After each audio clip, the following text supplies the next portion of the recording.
Alright everyone, welcome to another video. Today we're going to go over the basics of using this scoring program called LiftingCast. It's similar to a lot of the other scoring programs out there, but it's just the one that I use most often and I see a lot of other meet directors use. So I figured I'd just do a little basic video. So if you want to be the scoring manager, you kind of know how things work and how to make adjustments on the go depending on some different scenarios. When I talk to a lot of people, I find out that a lot of lifters don't know that they can volunteer at competitions in the various positions, or they know about it, but they're kind of too scared to volunteer because they don't know the ins and outs. So they don't want to mess up or anything like that and screw over a lifter or maybe meet director or whatever. So I figured this video might be good for those people interested in volunteering and doing the scoring. And also if anyone ever comes to me wanting to know how to use the scoring program before they work one of my competitions, I can just shoot this video over to them. So I have the LiftingCast website open, and I'm just going to go to a test meet down at the very bottom that I have. We're not going to go over how to set everything up, since that is stuff that the meet director should be doing or having someone do for them before the competition. And there are videos on LiftingCast and FAQs on how to go and set up a meet and put everything in, so you can go look at that. So when we hit this little menu, we're going to skip the setup, we're going to skip the import, we're going to skip the awards divisions, because that's something that the meet director should have set up prior to the competition starting. So we're going to go here to the lifter section, and this is going to show all the lifters entered in the competition and all their information. So you can see their lot number, platform, session, flight, everything's set, whatever their date of birth, membership number, gender, you put all that in, the divisions. So all this is what will be entered in typically before the competition. And then the information that you put in at weigh-ins can be put in here or in the weigh-in tab, which I'll show you next, which I believe is easier. But this shows you all the lifter information, and this is where you can make all the adjustments. So if you want to add a lifter, you hit the little plus button and you can add a lifter. If you want to delete a lifter, hit the little trash can, hit OK, and you delete them. If you want to change their platform, session, or flight, anything like that. One of the important points that I want to bring up after you put in all the weigh-in entries, so you put in all the body weights and the openers, this declared weight class is what the lifter or the meet director assigned for that lifter, and then this is what the weight class is based on the actual body weight put in. So if someone puts in that they declared 84s, but they weighed in 90, you'll see this turns red, which gives you an indication that they are entered in the wrong weight class, and it may be something that you want to look into. So it's important after you put in all the weigh-in entry information to come over to this lifter page, and I just quickly scroll down and see if there are any that are red that I need to look into.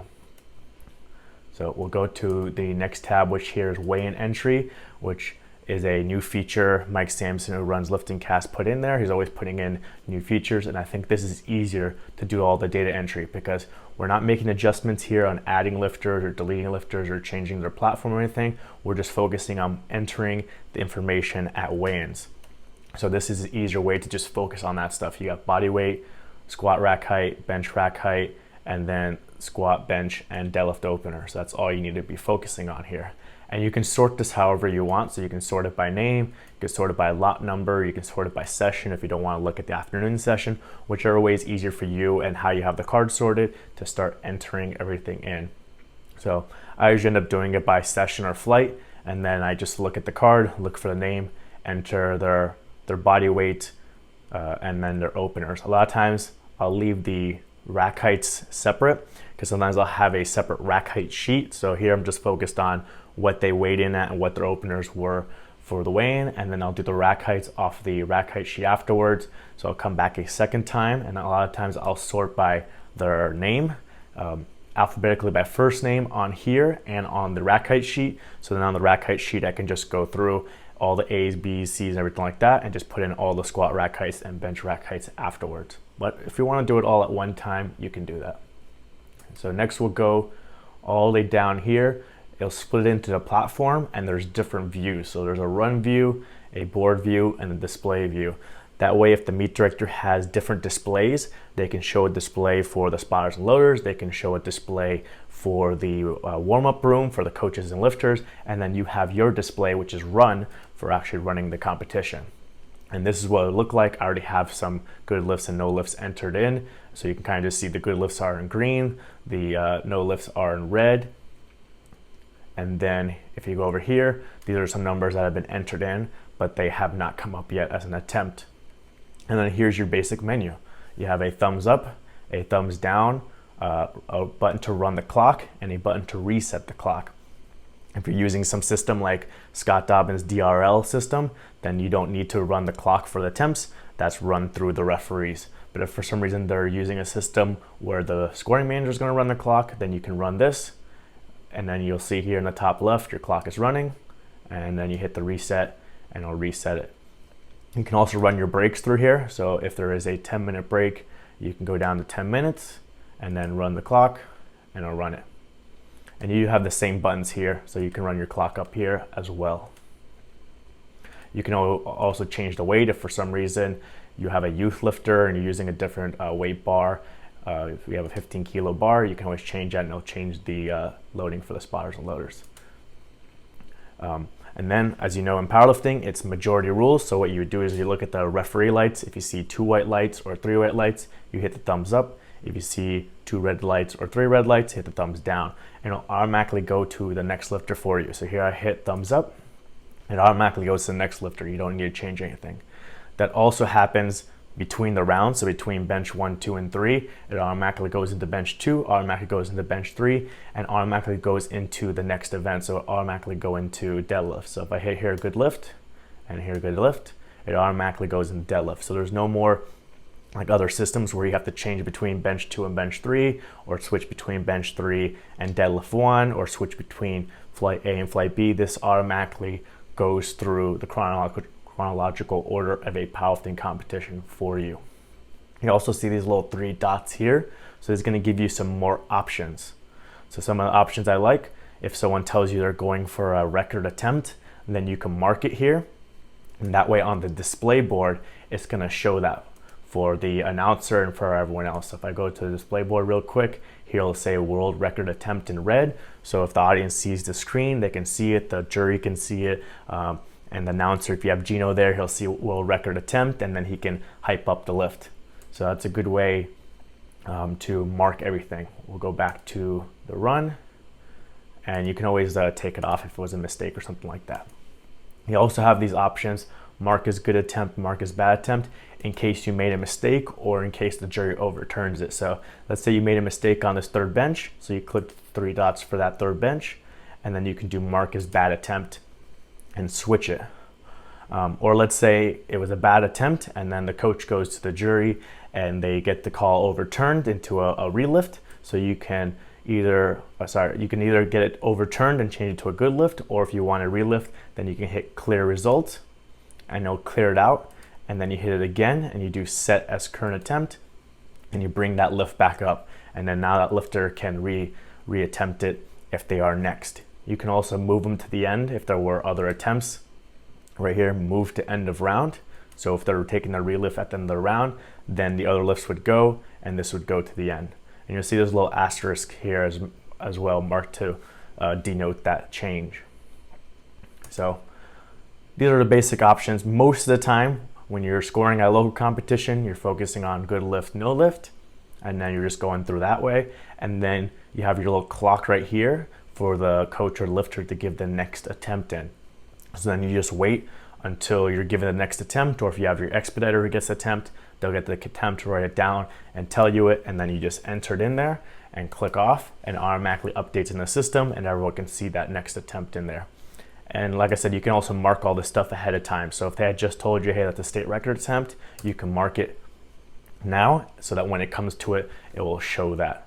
And that's basically all you're doing at a local competition, is the good lift, no lift, and then putting in the next attempt.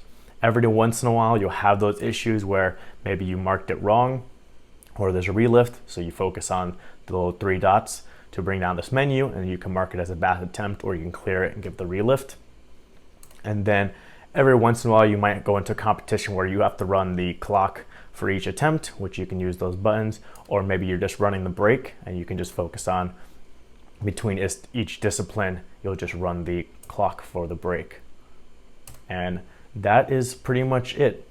If you need to change anything, again, just like you're changing these, putting these attempts in, you can change it. So if someone comes and let's say it was a third attempt actually of 112.5, and then you have it put in and they want to come and change it, all you do is again is click on it and change it. Same thing if the rack height was whatever 13, maybe they took it on the wrong rack and it's way too high, then you just come in here and you just change it, and it automatically updates in the system across all those displays. So it automatically will then change the rack height on the spotter and loader screen, or if they change in weight, it will automatically change the weight on the spotter loader screen and the picture of the plates to load and all that kind of stuff. It also will change the order. So for some reason, let's just say I have this set up for a first attempt, but if there was third attempts and this person changes down to 160, then you'll see the 160 now popped in ahead of the 165 because it's adjusting the order according to the way the competition's run, and the 160 goes before. So once you see that difference, then you can see, okay, now this lifter's supposed to go. So you hit the 3 dots and you hit set as current attempt, and now you have your new order of competition set up. So it's very easy, it's very efficient, that it kind of handles all these things for you, so you can just focus on mostly the good lift and bad lift, because you're gonna be helping the speed of the meet. So if you're taking a long time to mark this stuff, then the meet's gonna go slower because the spotters don't know the next load or the next lifter cannot come out. So it's focusing on that to make sure the competition moves efficiently. And then it has these extra features so that you can mark things, or you can adjust a good lift to a bad lift, that kind of stuff. And then that's pretty much it. Once the competition is done, it calculates all the results for you. So all you would have to do is go over to results, and then you would have the results. This kind of just shows that it's not complete yet. And then you can also export it out to the LiftingCast standard, Open Powerlifting standard, USAPL standard. And you can read the results off of those. You can also come over to paperwork, I believe.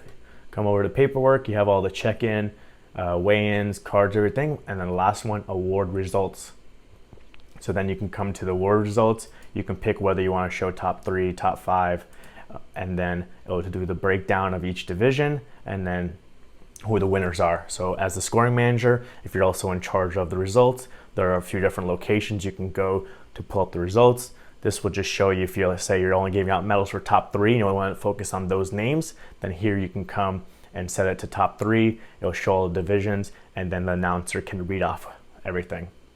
So that basically covers it. If you have any questions about what I went over or any of the little finer points, let me know, comment below, ask your question. In addition, like I said, on the LiftingCast website, there is the more info FAQ. There's also the meet director instructions, and then instructions for coaches. So lots of information in there that you can go over to see, excuse me, how to set up the competition, how to run everything, how to do it offline versus online, all that kind of stuff.